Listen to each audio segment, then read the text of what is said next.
Hello friends, मी Mukunda Mali sir, bright future classes Patonda या आमच्या यूट्यूब चॅनलवर आपलं स्वागत आहे. विद्यार्थी मित्रांनो, आजच्या या व्हिडिओ लेक्चरच्या माध्यमातून आपण इयत्ता 7वीच्या टेक्स्टबुकमधील lesson number 1.5 children are going to school या पोएमचे इंग्लिश वर्कशॉप अभ्यासणार आहोत. त्यासाठी मित्रांनो हा व्हिडिओ शेवटपर्यंत नक्कीच बघा.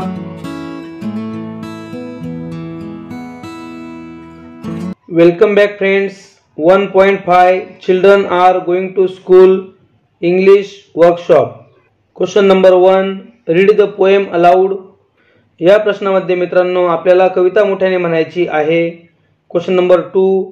Find at least 2 things from the poem that show the following. आपल्याला कवितेमधून पुढील गोष्टी दर्शवणाऱ्या कमीत कमी 2 गोष्टी शोधून काढायच्या आहेत. A. It is early morning. सकाळ झालेली आहे असे दर्शवणारे 2 वाक्य आपल्याला या ठिकाणी उत्तरात लिहायची आहेत. Answer 1. Morning light spreads over the earth. 2. The sun dressed up in his golden muslin turban waits and smiles. B. The atmosphere is pleasant. वातावरण आल्हाददायक आहे असे दर्शवणारे वाक्य या ठिकाणी आपल्याला उत्तरात लिहायची आहेत. Answer 1. Breezes sing their songs of blessings. 2. Fragrant flowers awaken the sleepy roads with their melodies. विद्यार्थी मित्रांनो, तुम्ही अजूनही व्हिडिओला लाईक केलं नसेल तर कृपया व्हिडिओला लाईक करा व जास्तीत जास्त विद्यार्थी मित्रांपर्यंत आपल्या व्हिडिओला शेअर करा. तुम्ही आपल्या चॅनलवर नवीन असाल तर कृपया चॅनलला सबस्क्राईब करा व बाजूच्या बेल आयकॉनला क्लिक करून ऑल नोटिफिकेशन ऑन करा. त्यामुळे येणाऱ्या नवीन व्हिडिओचे नोटिफिकेशन तुम्हाला मिळेल. चला तर पुढील प्रश्न बघूया. Question number 3. Apart from the children no other human beings are mention in the poem. However, many natural elements are shown to act like persons. Write what each of them does. विद्यार्थी मित्रांनो, या कवितेमध्ये लहान मुलांव्यतिरिक्त कोणत्याही माणसांचा उल्लेख केलेला नाही.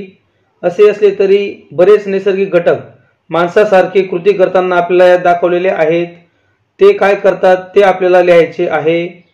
Answer. The sky bows his head in respect. The sun dress up in his golden muslin turban. Bridges sing their songs of blessings. Fragrant flowers awaken the sleepy roads. The people waves his hands. Every particle of the earth throbs like a mother's heart.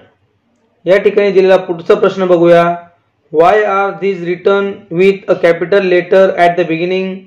मित्रांनो, या ठिकाणी दिलेली जी नावे आहेत ती capital लेटरने का सुरुवात झाली आहे ते आपल्याला सांगायचे आहे. Answer. The names of natural elements are represented in the poems as humans and the names of humans or persons always begin with capital letters. They are considered as proper nouns. Question number 4. What does time do? What do we understand from his action? विद्यार्थी मित्रांनो, या प्रश्नामध्ये आपल्याला time काय करीत आहे ते सांगायचे आहे. तसेच त्याच्या कृतीमधून आपल्याला काय समजते हे आपल्याला या ठिकाणी सांगायचे आहे. Answer. Time is sitting on an old roof and flying pigeons in the sky. It shows us that time is watching the activities of people without being noticed and is passing very quickly. Question number 5. The whole world is happy because children are going to school. Why is it so? Discuss it in the classroom. मुले शाळेला जात आहेत म्हणून सर्व जग आनंदात आहे असे हे का असावे असे तुम्हाला वाटते? याविषयी वर्गात चर्चा करा. या प्रकारचा हा प्रश्न आहे. Answer. The whole world is happy because it's very good to see that children are going to school. Going school will make children learn new things and meeting new people and friends. By going to school, children will become a good and responsible citizen and self-dependent. They can differentiate between right or wrong. Question number 6. If you were to draw a picture of the scene described here, what colors will you use? Mention the objects and the colors using lines from the poem and your imagination. मित्रांनो, या प्रश्नामध्ये आपल्याला आपल्या पोएममध्ये ज्या दृश्यांचे वर्णन केलेले आहे त्यांचे चित्र काढायचे असल्यास आपण कोणते रंग वापराल? कवितेतील ओळी व आपल्या कल्पना वापरून वस्तू व त्यांचे रंग आपल्याला या ठिकाणी लिहायचे आहेत. Answer: the sun dress up in his golden muslin turban. The object: the sun. Colour: bright red and yellow. The object: turban. Colour: golden, saffron. 2. The sky bows his head in respect. The object: the sky. Color: blue with some white strips in between. 3. Through the green top branches breezes sing. The object: branches of tree. Color: dark green. Question number 7. Try to translate a few lines of your favorite song or poem from your mother tongue into English. विद्यार्थी मित्रांनो, आपल्याला या प्रश्नामध्ये आपल्या मातृभाषेतील आपल्याला आवडणारी कविता किंवा एखादे गाणे निवडायचे आहे व त्याला आपल्याला इंग्लिशमध्ये भाषांतर करायचे आहे. आपण पुढील प्रमाणे असणारी एक पोएम इंग्लिशमध्ये ट्रान्सलेट करणार आहोत.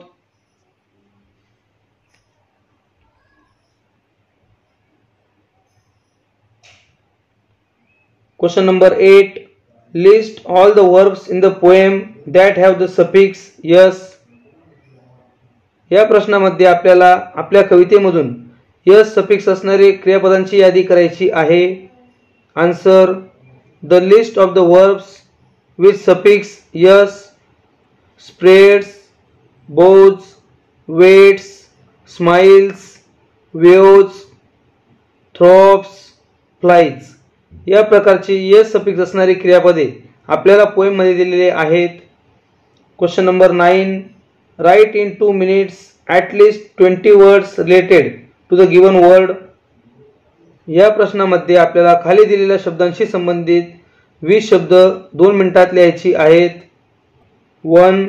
School, teacher, students, classes, study, teaching, library, ground, benches, blackboard, chalk, book, notebook, pen, pencil, compass box.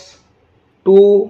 Road, rough, potholes, broad, corner, shops, clean, traffic, vehicles, signals, crowd. 3. Tree, big, leaves, fruits, roots, branches, birds, flowers, wood, furniture, shelter. या प्रकारे आपण या ठिकाणी काही संबंधित शब्द लिहिले आहेत. विद्यार्थी मित्रांनो, या शब्दांमध्ये अजून तुम्ही काही शब्द ॲड करायची आहेत व हा प्रश्न सोडवायचा आहे. अशा प्रकारे मित्रांनो, या व्हिडिओच्या माध्यमातून आपण इयत्ता 7वीच्या टेक्स्टबुक मधील lesson number 1.5 children are going to school या पोएमचे इंग्लिश वर्कशॉप अभ्यासले. आय होप तुम्हाला हा व्हिडिओ नक्कीच आवडला असेल. व्हिडिओला लाईक करा व जास्तीत जास्त विद्यार्थी मित्रांपर्यंत आपल्या या व्हिडिओला शेअर करा. Thanks for watching friends.